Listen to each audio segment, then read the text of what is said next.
Você que já está conosco aqui desde as 10 horas mais ou menos, talvez, seja muito bem-vindo. Esperamos que você possa sair daqui hoje melhor do que quando você entrou, amém? Eu não sei se vocês sentem isso, queridos, mas todas as vezes que eu venho aqui à comunidade do Campolim e começo aqui a louvar, a agradecer a Deus e cantar com vocês, no momento que eu estou cantando, me bate assim uma sensação de indignidade total. Isso acontece com você?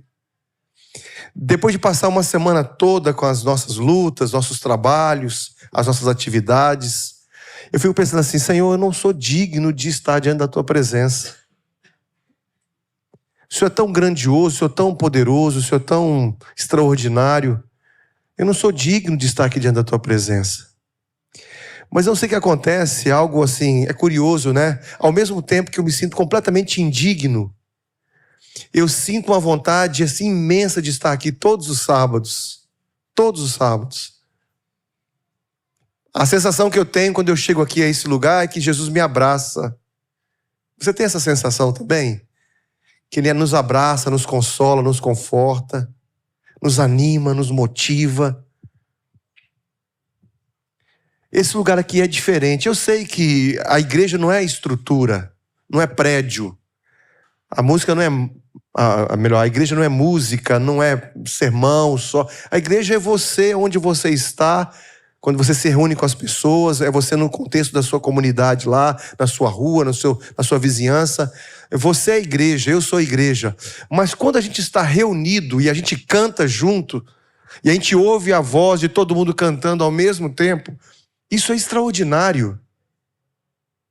Algo diferente acontece quando a gente se reúne para louvar juntos ao nosso Deus. E mais ainda, quando você se reúne para encontrar pessoas que você gosta, que você ama. Eu tenho pouco tempo que estou pastoreando aqui a comunidade do Campolim, mas já estou assim, tendo esse sentimento gostoso em relação aos irmãos e aos amigos que aqui congregam. Estava falando para a esposa do Carlos, o nome eu até fugiu aqui agora, Vasti. Eu falei: Vasti, você já tem um tempo que você não vem aqui, né?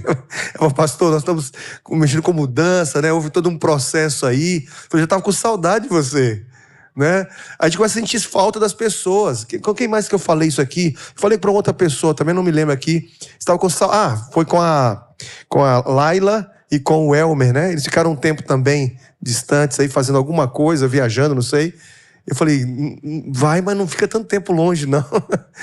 Volta mais rápido. A gente começa a sentir falta das pessoas, né? Hoje, por exemplo, não está aqui conosco a Silvana. A Silvana e o Marcelo. Você sabe que a Silvana, acho que ela quebrou o dedo, né? Alguém está sabendo disso? Foi o dedo do pé, né? Ou foi o pé? E aí o Marcelo não pôde vir. Falei: puxa vida, o Marcelo já não vai estar lá com a gente, nem a Silvana. A gente começa a sentir falta das pessoas. Hoje, por exemplo, eu não vi o Marcos Torres aqui com a gente, né? E a Soninha. Pelo menos eu não vi. Senti falta deles. E a gente vai começando a sentir falta das pessoas, não é? Mas que bom que você está aqui com a gente, para a gente poder junto louvar a Deus. Abra a sua Bíblia aí no capítulo 2 de Efésios. Nós vamos meditar um pouquinho nesse capítulo escrito por Paulo no livro de Efésios.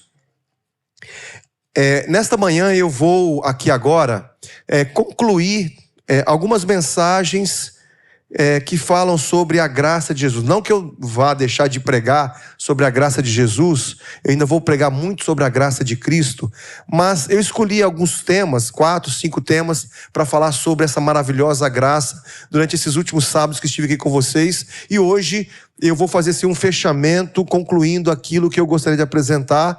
Vou falar sobre outros temas, mas em outro momento eu volto a falar sobre a graça de Jesus, porque esse tema é um tema extraordinário, né? É o tema da graça. Olha o que diz aí no capítulo 2, a partir do verso 1, diz assim: Ele vos deu a vida, deu vida, estando vós mortos nos vossos delitos e pecados.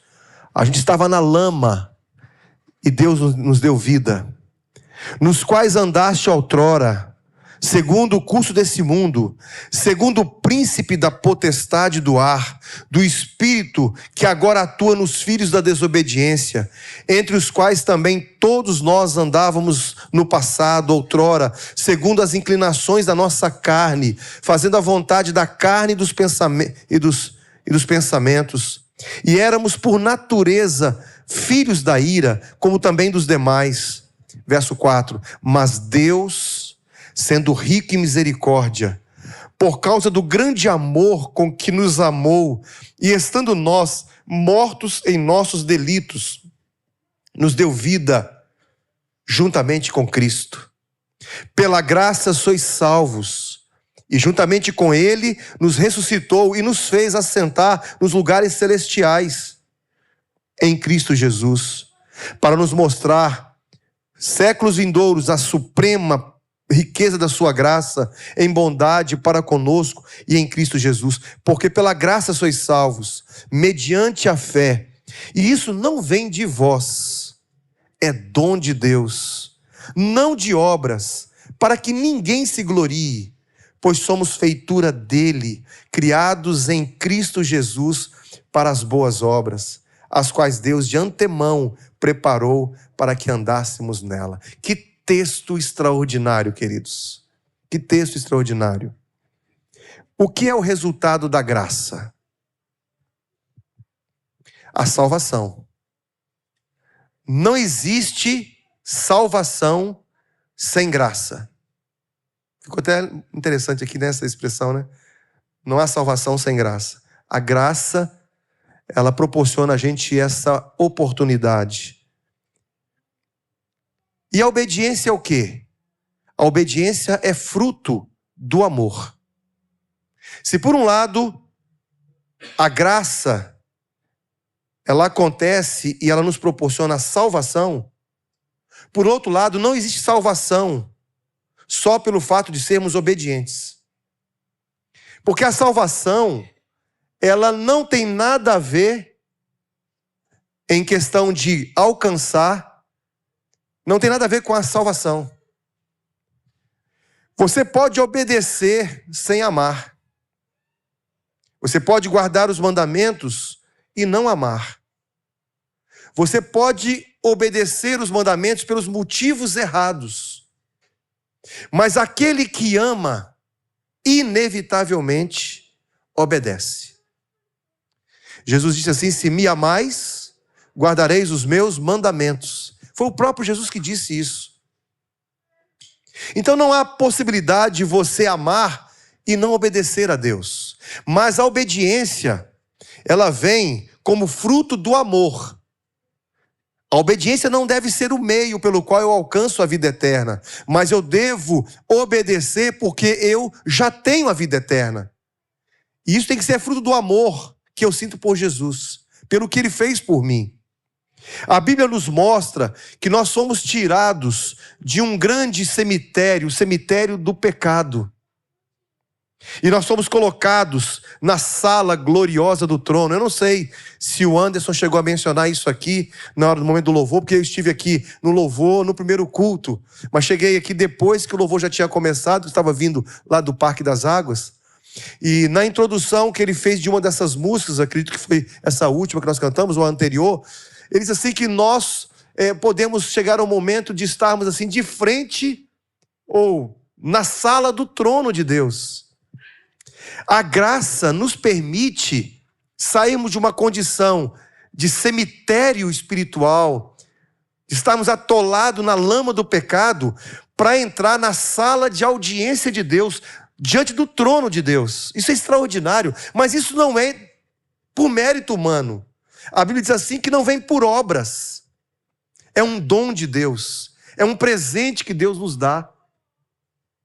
O homem estava perdido e condenado. Nós conhecemos a história bíblica. Adão pecou, a Eva também transgrediram os mandamentos de Deus.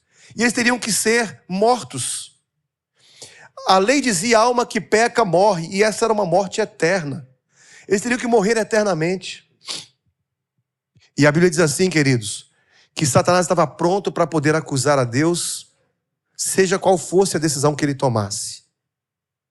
Deus, ele é justo, mas também Deus é amor. Deus não deixa de ser amor por ser justo, e nem deixa de ser justo por ser amor.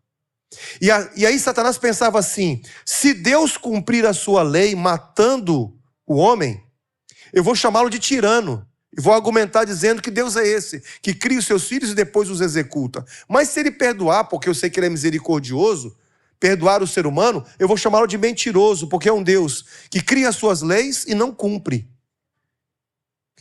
Nesse momento, Jesus então vem para poder cumprir a lei e ao mesmo tempo perdoar o homem.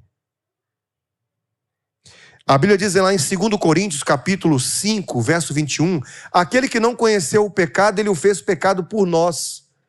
A Bíblia diz assim que esse conheceu aqui, aquele que não conheceu o pecado, é a palavra gnosko, que quer dizer aquele que não conheceu na prática o pecado. Jesus, ele não teve que nascer com natureza pecaminosa. Jesus veio na condição de Adão, antes do pecado. Por isso Jesus é chamado de o segundo Adão. Ele não vem como o segundo Elbert, como o segundo Moisés, como o segundo João, sei lá, o segundo Guilherme, por exemplo, né, Gui? Ele não veio como o segundo Gui, mas ele veio como o segundo Adão, para provar que Adão poderia ter vivido eternamente. Adão poderia ter conquistado o direito de viver eternamente. Então Jesus vem, vive uma vida perfeita. Jesus, ele tinha a possibilidade de pecar, assim como Adão original. Nós temos a possibilidade de pecar, mas não é só isso. Nós temos mais do que isso. Nós temos mais do que a possibilidade de pecar. Nós temos a tendência pecaminosa. Vocês sabem que na luta contra o pecado, nós lutamos com 3 situações. Nós lutamos contra o mundo, que procura o tempo todo nos influenciar, nos dizer para que caminho nós temos que ir. Então nós lutamos contra as pressões do mundo. Nós lutamos contra Satanás e os seus anjos. A Bíblia diz assim que nós lutamos com as potestades do ar. Contra Satanás que nos tenta nos tornar, ou que tenta nos tornar, filhos da desobediência. Então a nossa luta é contra o mundo, a nossa luta é contra o diabo e seus anjos, e a nossa luta é contra a nossa própria natureza. Ou seja, nós nascemos com uma irresistível tendência para pecar. E é por isso que ninguém aqui será salvo pelas próprias obras, porque nós já nascemos no pecado. Quer eu queira ou não, quer você queira ou não, nós não temos como nos salvar através de nossas próprias forças. Porque pecado não tem a ver com um ato. Pecado não são atos praticados durante a nossa vida. Pecado é uma condição, é um estado do ser humano. É por isso que uma pessoa, por exemplo, uma criancinha, ela nasce em pecado. Ela já é culpada, porque ela nasceu numa condição de condenação. Só que Jesus não nos deixou a sós. A criança, ela é pecadora, mesmo sendo inocente. Porque o pecado não é um ato em si, o pecado é uma condição do ser humano. E Jesus disse assim: quem crê em mim, ainda que morra, viverá. Interessante, né? Porque como pode ser isso? Quem crê em mim, ainda que morra, viverá. Se morreu, não vai viver. Mas aqui está falando de morte espiritual e vida espiritual. Aqui está falando de 2 situações.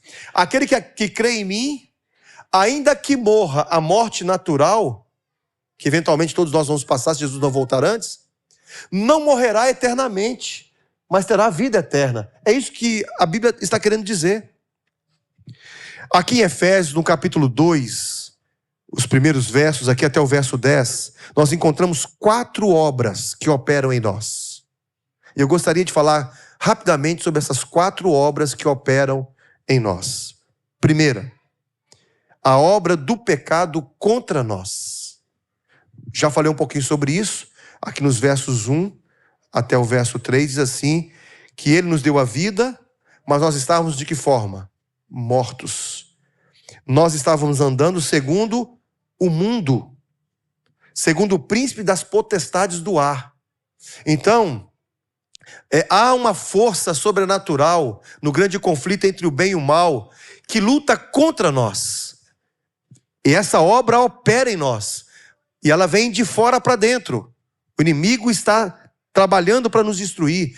E Satanás, ele vai esperar o tempo que for necessário para destruir a sua vida. Não tenha dúvida nenhuma disso. O inimigo não tem piedade de você, ele não te ama. Pelo contrário, ele te odeia. E quanto mais você serve a Deus, mais ele vai te odiar. Quanto mais você servir a Deus, mais ele vai te perseguir. Porque ele não ama aqueles que servem a Deus. Por isso, queridos, esta é uma obra contra nós. Mas existe a segunda obra, que é a obra de Deus por nós. A Bíblia diz assim, que Jesus Cristo, diz o verso 4, mas Deus, sendo rico e misericordiosa, por causa do seu grande amor, nos amou, enviando o seu Filho. E foi dito aqui, que Deus, ele amou o mundo de tal maneira, né? Foi colocado aqui, se eu não me engano, no momento dos dízimos e das ofertas, de tal maneira, o amor de Cristo, essa é a obra de Deus por nós. Cristo teve que fazer um sacrifício substitutivo por nós. Alguém tinha que pagar o preço, alguém tinha que pagar a culpa do pecado. Jesus, quando ele nos substitui, porque ele conquistou o direito à vida, porque a lei que dizia a alma que peca morre, ela abriu um precedente, a alma que não peca tem que viver. Então Jesus conquistou o direito a viver eternamente como homem, porque ele não usou a sua divindade para benefício próprio, ele usou a sua divindade sempre para ajudar as outras pessoas, mas na luta contra o pecado, ele venceu o pecado, mas ele não usou a sua divindade para lutar contra esse pecado. E nesse caso aqui, queridos, Jesus Cristo venceu por nós, é obra de Deus por nós. A terceira obra é a obra de Deus em nós. Veja só o que diz em Efésios, capítulo 2, verso 10, a primeira parte, diz assim, pois somos feitura dele, criados em Cristo Jesus. Se por um lado Deus criou toda a humanidade, e nós somos frutos de Deus pela criação, Deus criou todas as coisas, tudo era sem forma e vazio, Deus criou a terra, os astros, tudo, e nos criou. Agora nós somos criados em Cristo, ou seja, Deus nos criou, e agora através de Cristo Ele nos recria novamente. E aqui está a obra de Deus em nós, porque o objetivo de Deus é nos transformar segundo a sua semelhança. Esse é o propósito de Deus, que um dia nós estejamos com Ele no céu, transformados, recriados, regenerados. E por último, Deus quer operar uma obra por meio de nós, por nosso intermédio. Isso está aí no capítulo 2, o verso 10, a última parte. Para boas obras, as quais Deus de antemão preparou para que andássemos nelas. Deus quer que a gente também faça boas obras.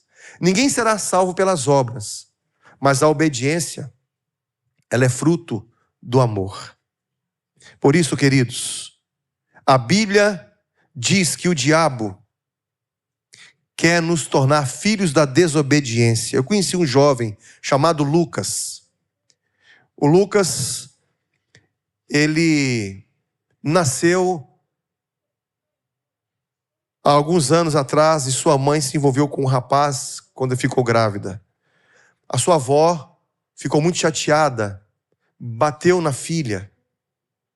Seu avô agrediu a filha também, porque não queria que ela tivesse o bebê. O avô do Lucas o rejeitou e não queria registrá-lo. A gravidez de sua mãe foi a primeira de muitas outras que se sucederam depois desse momento. E ele foi criado pela avó. O jovem Lucas sofreu muito, porque ele se sentia um rejeitado. O seu sofrimento aumentou ainda mais quando ele descobriu que o seu avô estava traindo a sua avó. E como se não bastasse, o seu avô vendeu a casa onde eles moravam e abandonou o lar. Então eles foram morar num cortiço, um lugar extremamente precário, cheio de ratos. O banheiro era um banheiro público que outras pessoas tinham acesso. Na juventude, ele começou a beber. Lucas começou a ir para a balada, começou a se envolver com as drogas. E ele começou a sair também com os companheiros da sua mãe. Se envolveu com uma série de coisas erradas. E houve um tempo em que sua avó teve um problema de saúde e ele teve que voltar a morar com a sua mãe. E aí ele afundou mais ainda.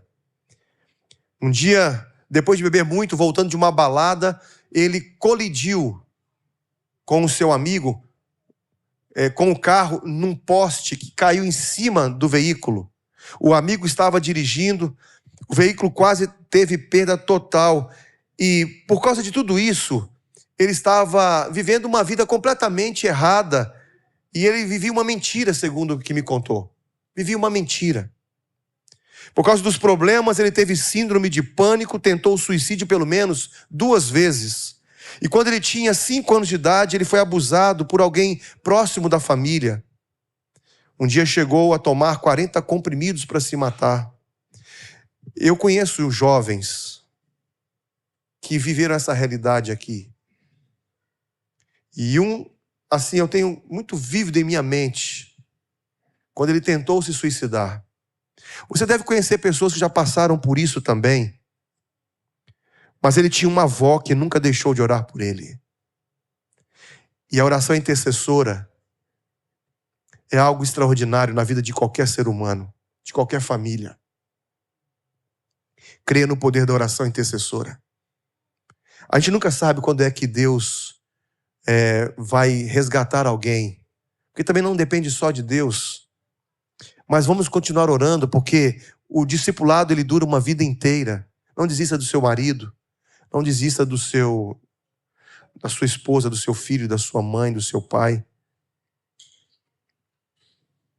Nós marcamos um momento para nos encontrar, porque Lucas, no culto de sábado pela manhã, ele mandou uma mensagem para o canal de transmissão da igreja do UNASP, quando eu era pastor ali, e eu entrei em contato com ele pelas redes sociais, nós conversamos, e ele sentiu vontade, no próprio chat ali, ele disse assim que tinha vontade de se batizar. Nós providenciamos todas as condições. Estou contando a história dele aqui porque ele me autorizou, permitiu que eu contasse onde eu passasse pregando, e ele tomou a decisão do batismo, foi batizado no dia 16 de junho de 2018. Depois que eu saí do NAS, eu não tive mais contato com ele. Ele passou a frequentar uma igreja ali em Hortolândia. Mas, queridos, embora as forças do mal, o mundo, o diabo e a nossa própria natureza carnal tenham tentado e esteja tentando nos tornar filhos da desobediência, a graça de Cristo foi maior e é maior do que qualquer outra coisa nesse mundo. Em sua misericórdia, Jesus deixa de nos dar aquilo que merecemos, e sua graça é concedida a todos nós. A Bíblia diz assim que nós não somos salvos pelas obras, somos salvos unicamente pela graça de Jesus. E é interessante porque os judeus acreditavam que só havia uma maneira de você e eu sermos salvos.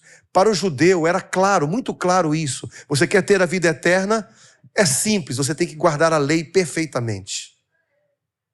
Se você guarda a lei perfeitamente, você será salvo.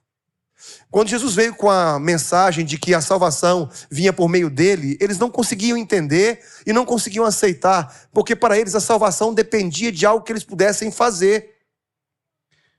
Isso aconteceu com o jovem rico quando perguntou para Jesus assim: mestre, bom mestre, o que me é exigido para que eu possa merecer o céu? Essa foi a expressão que ele não foi a expressão que ele usou, mas foi o que ele queria dizer. Bom mestre, o que eu preciso fazer para herdar a vida eterna? Em outras palavras, mestre, o que me é exigido para que eu possa merecer o céu? Na mente dele era isso que ele estava perguntando. E Jesus, sabendo o que estava na mente dele, a cultura que ele viveu e como ele aprendeu sobre salvação, Jesus então foi na direção do que ele estava pensando. Jesus falou assim: é simples, você quer ter a vida eterna? Você quer merecer o céu? Guarda os mandamentos. Jesus aqui coloca ele numa situação extremamente intrigante. Ele falou: mas como assim guarda os mandamentos? Ele falou assim: Senhor, isso eu tenho feito desde a minha mocidade. Eu faço isso desde que eu nasci. Mas eu não sinto que eu sou salvo, que eu estou salvo. Aí Jesus falou para ele: então agora eu vou te colocar um novo elemento. Já que você entende que não consegue se sentir salvo guardando os mandamentos, então faça o seguinte: vende tudo que você tem agora, dá para os pobres e vem e me segue, e você terá um tesouro no céu. Diz a Bíblia assim que aquele jovem se entristeceu, porque ele era dono de muitas propriedades. Há uma escritura que diz assim que Jesus, quando olhou para aquele jovem, ele o amou. Ele o amou. Porque Jesus sabia que ele estava sendo sincero quando dizia assim, que ele guardava os mandamentos de Deus. Ele era obediente. Ele era um príncipe da sinagoga. Só que ele precisava obedecer por amor. Alguns pensam assim que só podemos ser salvos guardando os mandamentos. Não é possível. Tudo que eu e você possamos fazer para alcançar a vida eterna, nós não conseguiremos alcançá-la. Somente a graça de Jesus é suficiente para sermos salvos. Você pode viver uma vida toda no pecado. Você pode rejeitar Jesus durante toda a sua vida. Se no último momento da sua vida você se arrepender, e esse arrependimento for sincero, Jesus aceita. Parece injusto isso, né? Eu já sou pastor há 32 anos, que eu trabalho no ministério pastoral. Mas já tenho 40 anos de adventismo e mais de 40 de cristianismo. Porque eu vim da igreja católica, que é cristã também. Praticamente, queridos, eu fiz a minha primeira comunhão, eu tinha 7 anos de idade. Eu participava dos grupos da Renovação Carismática Católica. Eu me batizei com 15, 16 anos. E até hoje, estou com meus 53 anos. E a minha vida foi trabalhar para Cristo, servir a Deus. Embora tenha desviado em alguns momentos, assim, antes da minha conversão aqui na Igreja Adventista. Mas eu procurei sempre fazer a vontade de Deus. E depois que eu me batizei, aí nunca mais abandonei a fé e sempre trabalhei para Jesus. Quando eu me formei, aí é tempo integral, 24 horas eu estou à disposição do trabalho da igreja. O meu irmão, há 32 anos, ele se envolveu com as drogas. Muito novinho se envolveu com as drogas. Os 32 anos que eu tenho de ministério, o meu irmão já tinha viciado em maconha, usou cocaína. O meu irmão, ele usou todos os tipos de drogas que você possa imaginar. Minha mãe, uma fiel cristã, dedicada ao serviço de Deus, ela ficava muito triste quando ela entrava em casa e via meu irmão dormindo durante o dia, o sol quente, meu irmão no quarto fechado, dormindo. Queridos, pode haver alguma coisa pior para uma mãe do que ver um filho que troca o dia pela noite? Pode ter uma coisa pior do que uma mãe ver o seu filho deitado numa cama, emagrecendo a cada dia por causa das drogas? O meu irmão, ele passou a viver uma vida de luxúria, bebia, fumava, chegou a pegar dinheiro emprestado com agiotas, foi ameaçado de morte. Minha mãe foi ameaçada por causa do meu irmão. Imagine, queridos, minha mãe é uma cristã. Minha mãe dedicou a vida dela toda para Jesus. Sempre foi devota, uma mulher sincera. E agora, por causa do meu irmão, mais novo, que se envolveu com drogas, por causa de amizades, pegou dinheiro emprestado com muitos agiotas, ficou devendo muita gente. Estava sendo ameaçado de morte, mas não só isso. Agora eles estavam ameaçando a minha mãe, que não tinha culpa nenhuma. Não é justo. Não é justo. Meu irmão e eu, nós tivemos que fazer algumas coisas e pagar algumas dívidas que não eram nossas. Isso não é justo.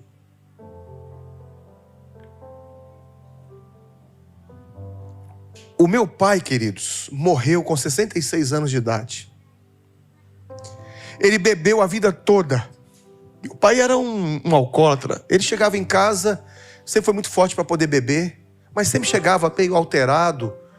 Eu presenciei brigas do meu pai com a minha mãe. Minha mãe, ela discutia com meu pai por causa da bebida. É muito difícil para mim ter contato com a bebida, porque eu sei o que a bebida causa numa família. Eu sou o filho mais velho, então eu acompanhei brigas do meu pai com a minha mãe, mas a briga era por causa da bebida alcoólica, só por causa disso. Porque com a bebida vinha jogos de azar, meu pai jogava a valer, passava a noite toda fora de casa. Talvez por isso que o meu irmão também passava a noite toda, porque ele era o mais parecido com meu pai no seu temperamento, na sua personalidade.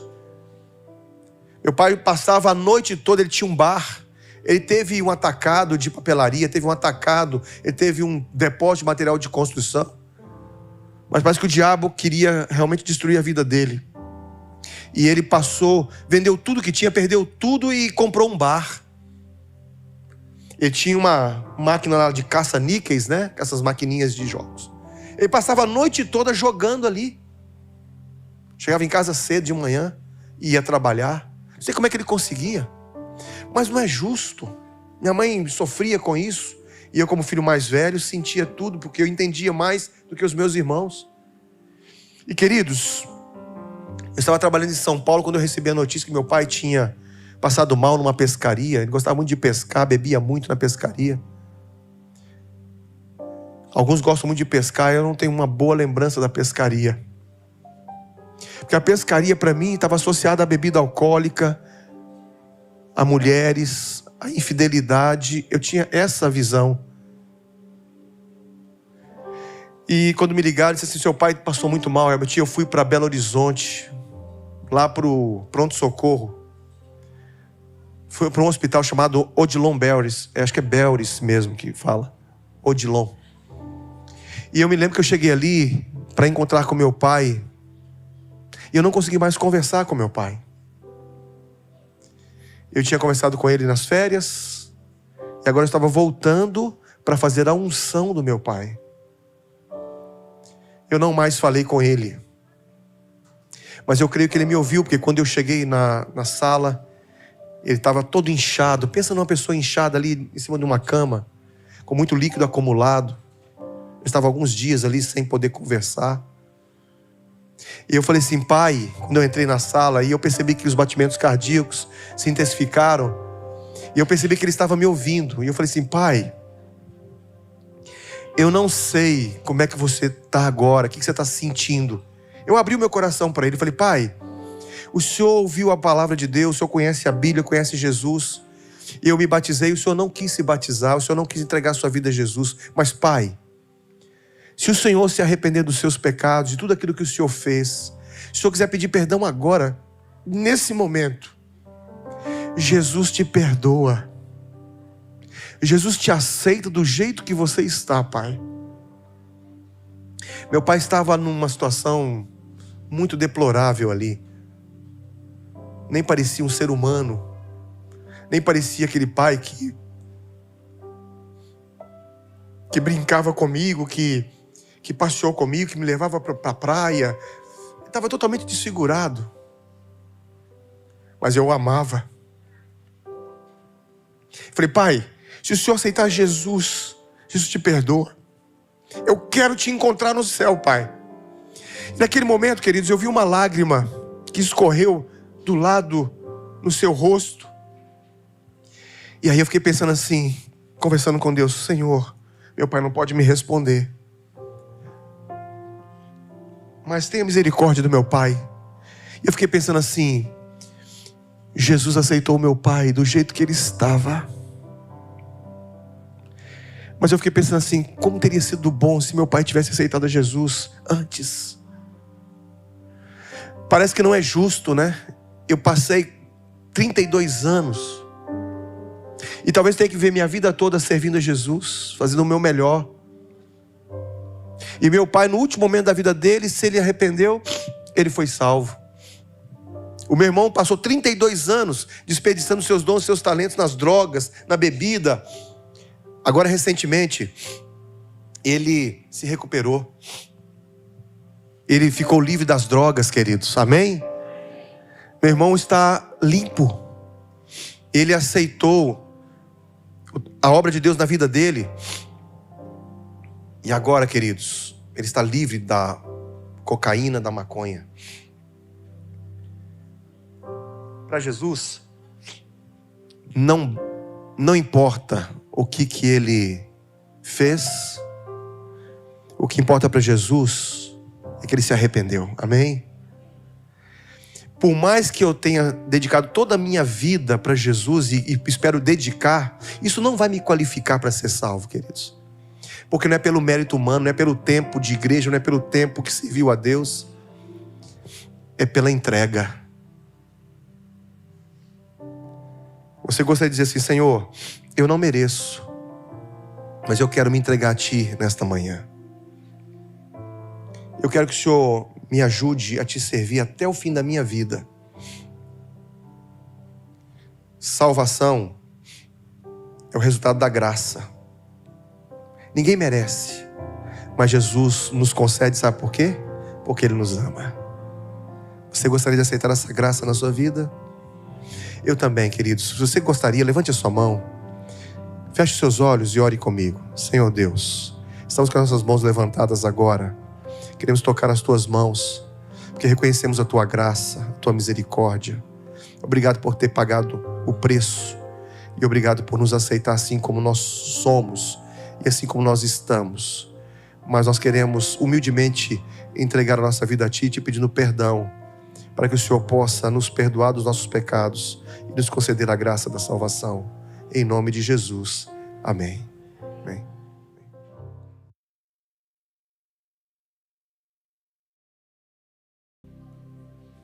Que bom ter você com a gente hoje. Esperamos que esse culto ele tenha falado ao seu coração. No próximo sábado tem mais. E você é o nosso convidado. Segue a gente nas redes sociais. Fique por dentro de tudo o que Deus tem feito por aqui. Que Deus te abençoe. Até o próximo culto.